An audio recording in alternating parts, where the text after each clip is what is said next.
بسم الله الرحمن الرحيم إلا تنصروه فقد نصره الله إذ أخرجه الذين كفروا ثاني اثنين إذ هما في الغار إذ يقول لصاحبه لا تحزن إن الله معنا فأنزل الله سكينته عليه وأيده بجنود لم تروها وجعل كلمة الذين كفروا السفلى وكلمة الله العليا والله عزيز حكيم صدق الله العظيم. عن ابن عباس رضي الله عنه قال قال رسول الله صلى الله عليه وسلم لمكة ما أطيبك من بلد وأحبك إلي ولولا أن قومي أخرجوني منك ما سكنت غيرك. رواه الترمذي بإسناد حسن وصحيح وكما قال عليه الصلاة والسلام. میرے محترم بزرگوں، جس ساتھیوں، آج اس کی ہم کو قدر کرنا چاہیے.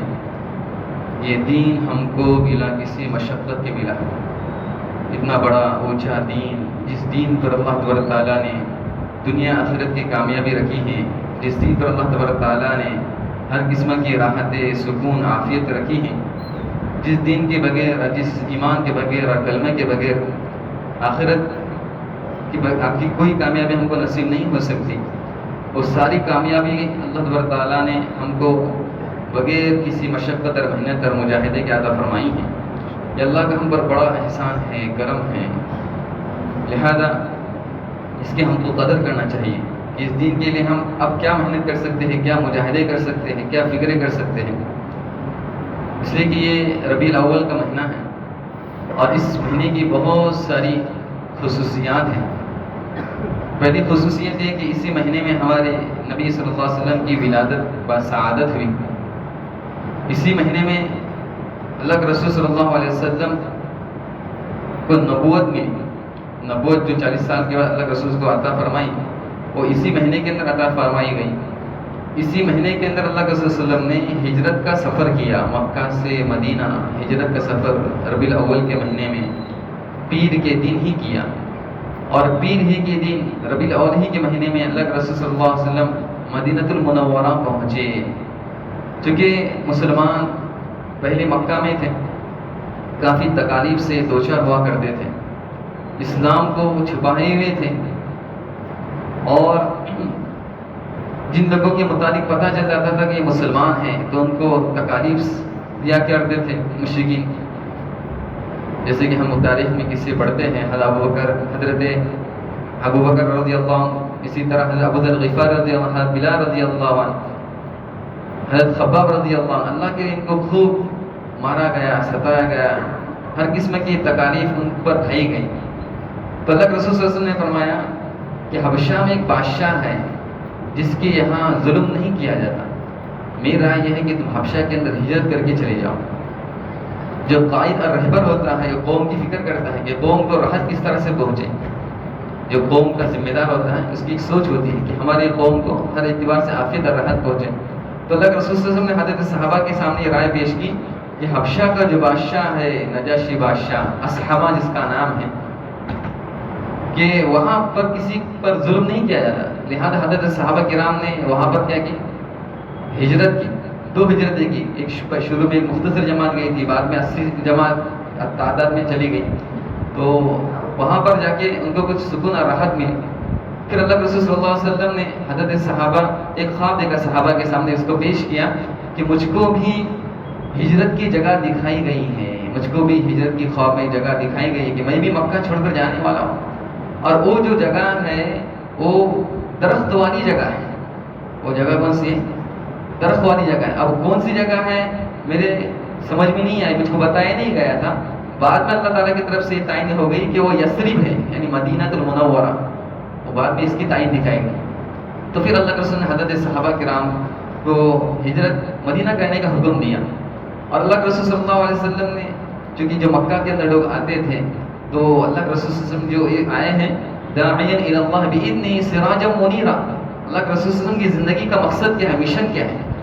قرآن نے بتایا کہ اللہ کے بندوں کو اللہ کی طرف بلانا، اللہ کے بندوں کو اللہ کی طرف بلانا، اللہ کے دین کی دعوت دینا، ان کی فکر کرنا کہ یہ اپنے آخرت کس طرح سے ان کی نجات ان کو مل جائے. وہ جہنم سے ہٹ کے جنت میں کس طرح سے جانے والے بن جائیں، اسی کی ایک دھن اور سوار تھی. اسے جب بھی اللہ کے رسول کو موقع ملتا تو اللہ کے رسول صلی اللہ علیہ وسلم اس کی کیا کرتے تھے، دعوت دیتے تھے.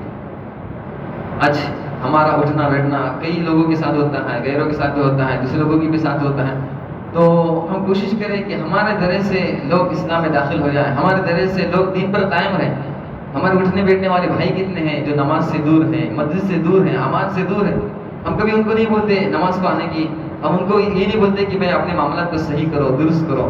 تو یہ ایک ذہن میں مستقل رکھنا ہے کہ میں صرف اپنی جنت بنانے کے لیے اور اپنی ہی سمجھ لیجیے کہ آخرت بنانے کے لیے نہیں آیا، بلکہ اس امت میں جو اللہ تعالیٰ نے پیدا کیا ہے، کنتم خیر امہ اخرجت للناس تأمرون بالمعروف تنہون عن المنکر، یہ تم بھلائی کے لیے نکالے گئی ہو، بھلائی کا حکم کرتے ہو، لوگوں کے فائدے کے لیے نکالے گئے، بھلائی کا حکم کرتے ہو، برائی سے تم روکتے ہو. یہ ہر ایک کا مشن ہونا چاہیے، ہر وقت اس کے ذہن پر ایک چیز ہو کہ ہمارے ذریعے سے 100% اللہ کے احکامات، 100% رسول کی سنتیں کیا ہو جائے، زندہ ہو جائے، بدعات کا، خرافات کا، رسومات کا خاتمہ ہو جائے. یہ ہمارے ذہنوں پر ہونا چاہیے. چنانچہ اللہ کے رسول صلی اللہ علیہ وسلم نے حضرت صحابہ کو حکم دیا کہ وہ کیا کریں، مدینہ کی ہجرت کریں. تو اللہ کے رسول صلی اللہ علیہ وسلم بھی فکر میں ہمیشہ رہا کرتے تھے. تو خاص طور پر جب حج کا موقع ہوتا تھا تو حج سے تو پورا اطراف کیا ہوتا تھا، مکہ میں آیا کرتا تھا. تو اللہ کے رسول صلی اللہ علیہ وسلم وہاں پر لوگوں کو دعوت دیا کرتے تھے.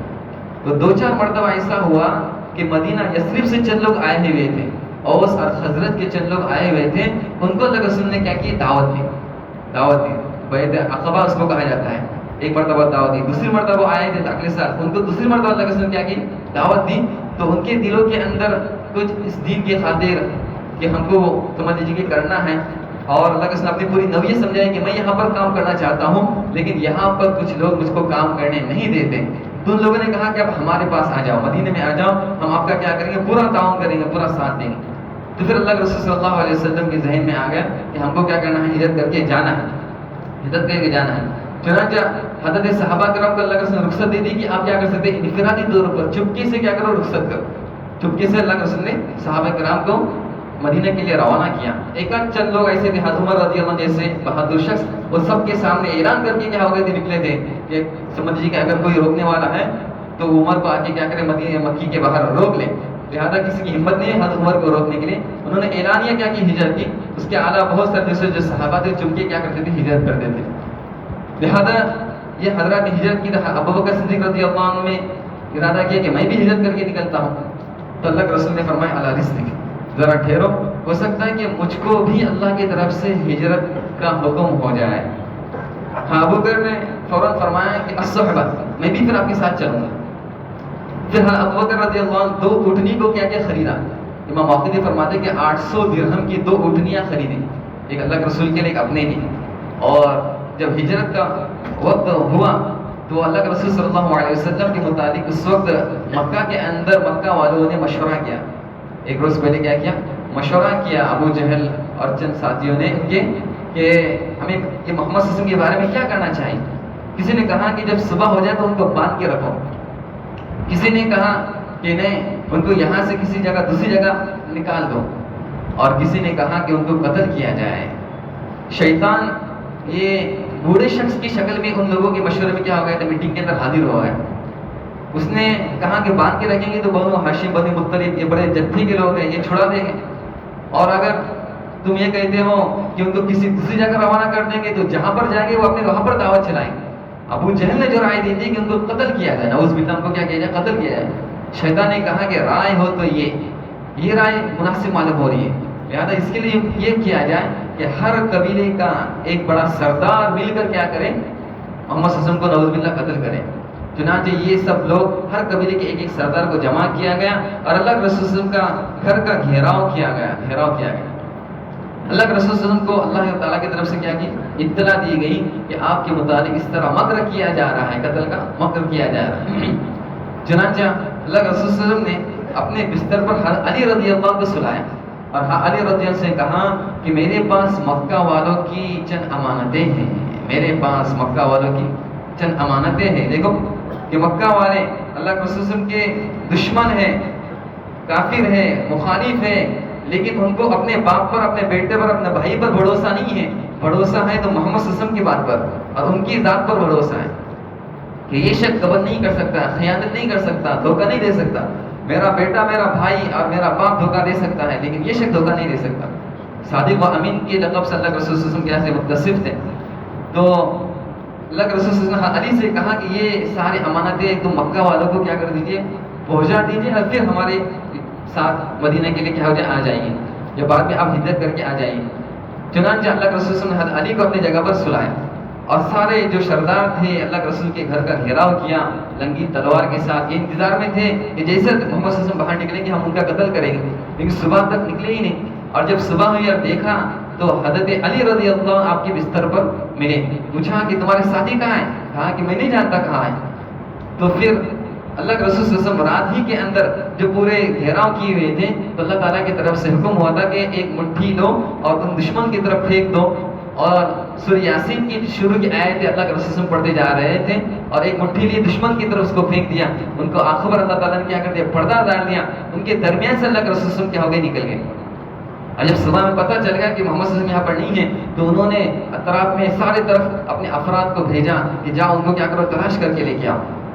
اللہ کے رسول صلی اللہ علیہ وسلم ابوبکر صدیق رضی اللہ عنہ کے گھر کے پاس چلے گئے اور کہا کہ ہمیں ہجرت کا حکم ہوا ہے. ابوبکر صدیق کے ساتھ اللہ کے رسول صلی اللہ علیہ وسلم غار کے اندر چلے گئے.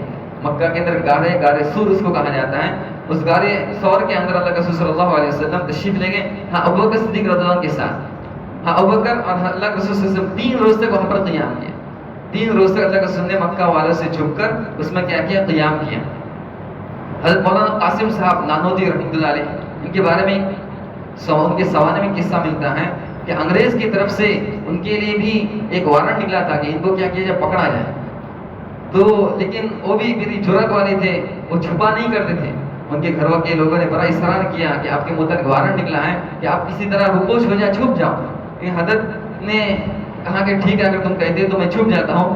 3 روز حضرت بھی کیا ہو گئے، گھر کے اندر چھپ گئے اور پھر 3 روز کے بعد دوبارہ گھومنے لگے یہاں وہاں. تو گھر والے نے کہا کہ آپ کے متعلق تو وارنٹ نکلا ہے، آپ گھوم رہے ہیں. کہا کہ میں 3 روز جو چھپا تھا یہ میرے محمد صلی اللہ علیہ وسلم کی نبی کی اتباع میں چھپا تھا کہ اللہ کے رسول بھی 3 روز غار کے اندر چھپے تھے، اس لیے میں بھی کیا ہوا 3 روز غار کے اندر چھپا ہوں. لہذا انگریز نے جب وارنٹ نکالا تھا تو ان کے گھر پر پھر کیا ہو گئے، پہنچ گئے. کسی نے بتایا کہ یہ فلاں جگہ پر ہے تو وہاں پر پہنچ گئے. تو سرکاری آدمی وہاں پر پہنچ گئے تو پوچھا کہ مولوی قاسم کہاں ہے. حضرت اپنی جگہ پر بیٹھے تھے، وہاں سے اٹھ کر 1-2-4 قدم چلے اور کہا کہ ابھی تو تھوڑی دیر یہاں پر تھے.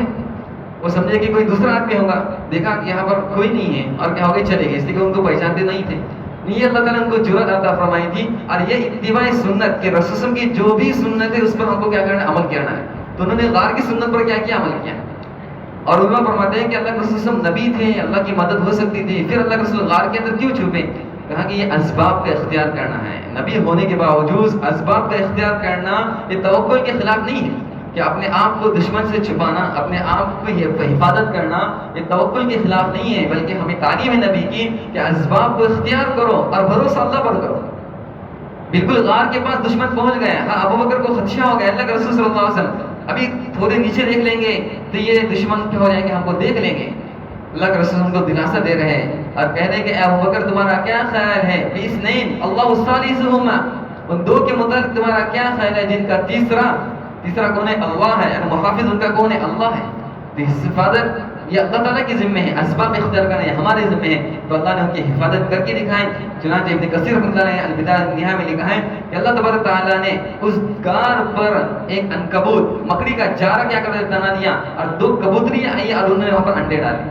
دشمن بالکل غار کے سامنے ہے اور وہ ذہن لڑا رہا ہے کہ اگر غار کے اندر کوئی اندر چلا جاتا ہے تو یہ مکڑی کا جالا ٹوٹ جاتا ہے. یہ مکڑی کا جالا یہاں پر موجود ہے، کبوتری کے انڈے ہیں، اس کا مطلب اس کے اندر کوئی نہیں ہے. اور وہاں سے واپس ہو گئے. تو یہ ہے کہا کہ اللہ تبارک تعالیٰ نے اپنے نبی کی کیا کرنی، حفاظت کرنی. تو غرض یہ کہ ہم بھی اپنے دین کے کام کی کیا کریں گے، فکر کر لیں گے کہ ہمارے پاس جو بھی جس حال کے اندر یہ دین پہنچا ہے، اب اس دین کو ہم کو اپنے زندگی میں اپنی اولاد اور نسل اور خاندان کے اندر اس کو باقی رکھنا ہے. اور قیامت تک اللہ تبارک تعالیٰ یہ دین کو باقی رکھیں گے جس کے اللہ تبارک تعالیٰ ہم کو پیدا کیا. ہم کسی کام کا ذریعہ بنیں گے، سبب بنیں گے تو ہم تو مر کر قبر میں چلے جائیں گے، لیکن یہ دین قیامت تک باقی رہنے والا ہے. اس پر عمل کرنے والے لوگ قیامت تک آنے والے ہیں. ان تمام کا اجر اور ثواب اللہ تبارک تعالیٰ ہمارے نام اعمال میں لکھ دیں گے. اللہ تعالیٰ سے دعا ہے کہ اللہ تعالیٰ ہم تمام کو اس پر عمل کرنے کی توفیق عطا فرمائے.